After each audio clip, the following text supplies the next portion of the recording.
E que eu vou te contar hoje não é uma história de ficção, é um relato, um aviso.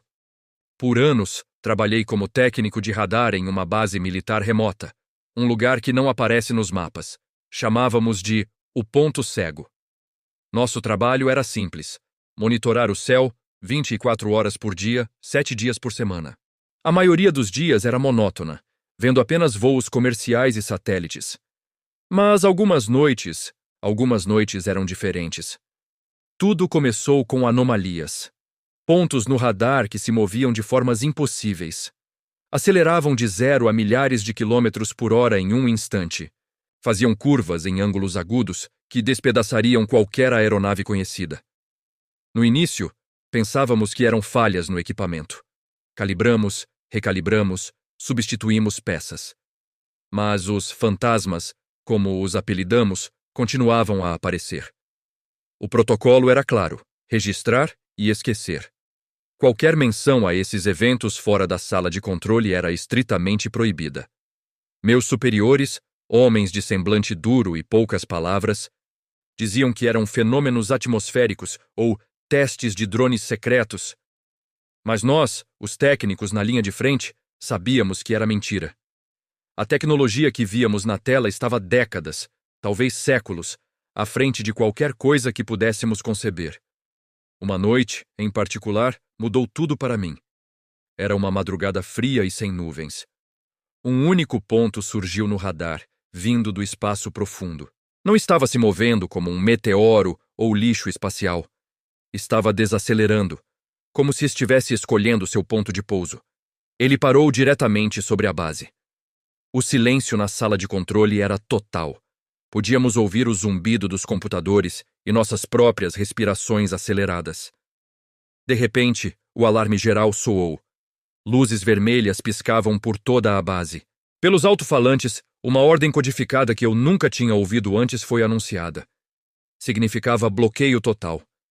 Ninguém entra, ninguém sai.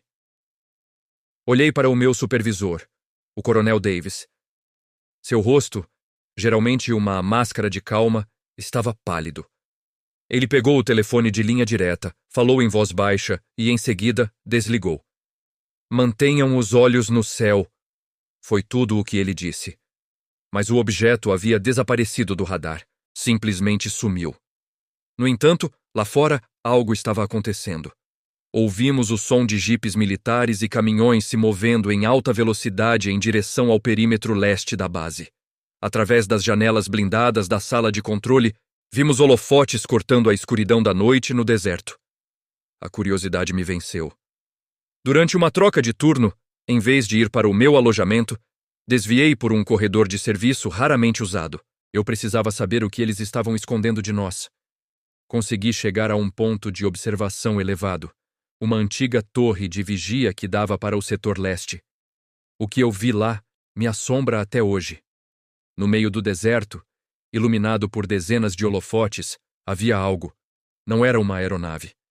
Era uma estrutura escura, angular, sem asas, sem hélices, sem qualquer forma de propulsão visível.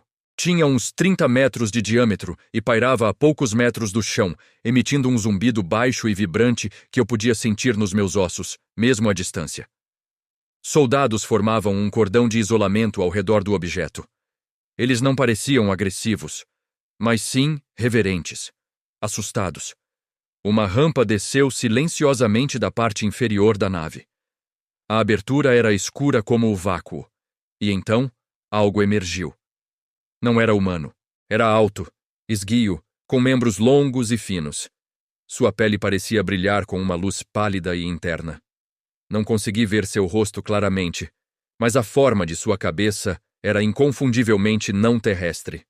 A criatura desceu a rampa e parou no chão do deserto. O Coronel Davis e outros oficiais de alta patente se aproximaram. Não houve troca de palavras que eu pudesse ouvir, mas eles pareciam estar em comunicação. Havia uma troca de gestos, uma linguagem corporal que transcendia a fala. Após alguns minutos, a criatura se virou e subiu de volta pela rampa, que se fechou sem deixar vestígios. O objeto então subiu verticalmente, sem som, e disparou para o céu, desaparecendo em um piscar de olhos. Voltei para o meu alojamento, tremendo. Eu tinha visto o impossível. No dia seguinte, a vida na base voltou ao normal. Ninguém mencionou o bloqueio, os caminhões, os holofotes. Era como se nada tivesse acontecido. Mas eu sabia. E eles sabiam que eu sabia. Comecei a ser vigiado. Meus e-mails eram monitorados, minhas ligações gravadas. Colegas com quem eu tinha trabalhado por anos de repente me evitavam. O Coronel Davis me chamou para seu escritório. Ele não me ameaçou diretamente. Ele apenas disse que algumas coisas são maiores do que nós e que o conhecimento pode ser um fardo perigoso. Disse que a estabilidade global dependia do sigilo. Eles estão aqui há muito tempo, ele confessou. Nós não os escondemos. Nós os gerenciamos. É um acordo. Eles nos dão tecnologia e nós lhes damos um lugar para operar sem serem vistos. Ele me ofereceu uma dispensa honrosa. Uma aposentadoria antecipada com uma pensão generosa. A condição era o meu silêncio eterno. Eu aceitei. O que mais eu poderia fazer? Fui escoltado para fora da base naquele mesmo dia, com ordens para nunca mais voltar ou falar sobre o que vi. Por anos, eu mantive minha promessa. Vivi uma vida tranquila, sempre olhando por cima do ombro. Mas o peso do segredo se tornou insuportável. As pessoas merecem saber a verdade. Não estamos sozinhos, e os governos do mundo não estão nos protegendo deles, estão colaborando com eles. Por que estou contando isso agora? Porque o acordo está mudando. Os fantasmas no radar estão mais frequentes, mais ousados. O que antes eram visitas discretas estão se tornando demonstrações de presença.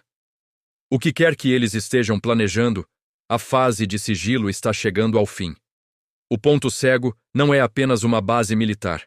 É uma embaixada, um posto avançado.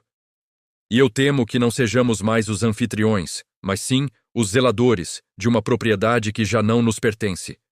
Eles não estão vindo. Eles já estão aqui, escondidos à vista de todos, gerenciados por aqueles em quem confiamos para nos proteger. Abra seus olhos, olhe para o céu e questione tudo. A verdade está lá fora, mas está trancada a 7 chaves. Eu lhes dei uma cópia. O que vocês farão com ela depende de vocês. Obrigado por ouvir minha história. Se você acredita que há mais coisas no céu e na terra do que sonha nossa van filosofia, compartilhe este vídeo. Vamos fazer com que a verdade não possa mais ser contida. Fique seguro e continue procurando.